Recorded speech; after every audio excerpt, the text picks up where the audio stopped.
Hinjawadi tempo travel जळीत कांड प्रकरणी मोठी अपडेट आहे। ट्रॅव्हल्सला आग लागली नाही तर चालकाने गाडी पेटवल्याचं तपासामध्ये निष्पन्न झालेलं आहे आणि चौघांचा जीव घेतल्यानंतर आणि 5 जणांचा जीव घेण्याचा प्रयत्न केल्याप्रकरणी चालकावर गुन्हा दाखल करण्यात आलेला आहे अशी सुद्धा माहिती आहे। बातमी पाहतोय हिंजवडीमधून।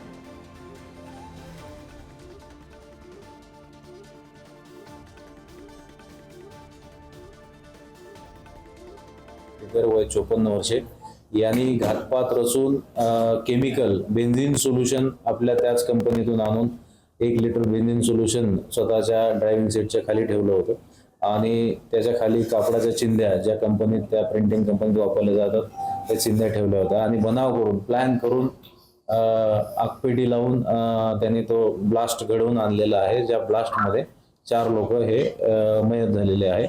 यामध्ये गुन्हा दाखल करायचं प्रक्रिया सुरू आहे। आरोपी मेडिकल कस्टडीमध्ये आहे, तो इंज्युर्ड आहे, त्याला ताब्यात घेण्याची प्रक्रिया आम्ही करत आहोत। कंपनीमध्ये चालकाचा इतर जे एम्प्लॉईज आहे जे बसमधून तो घेऊन जात होता रोज त्यांचे वाद होते। दिवाळीमध्ये याचा पगार दिला गेला नव्हता, तसेच याला ड्रायव्हिंग व्यतिरिक्त इतर मजुरीची कामं दिली जातात या बाबतीत या चालकाचा यांच्यावर रोष होता।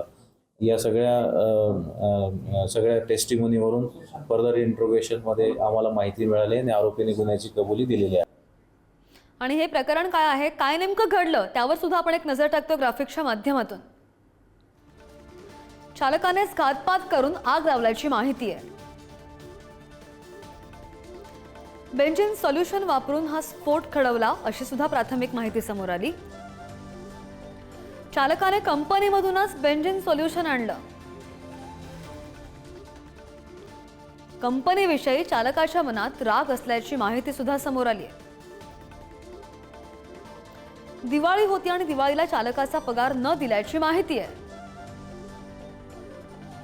ड्रायव्हिंग शिवाय दुसरं काम दिल्यानं मनामध्ये त्याचा राग होता।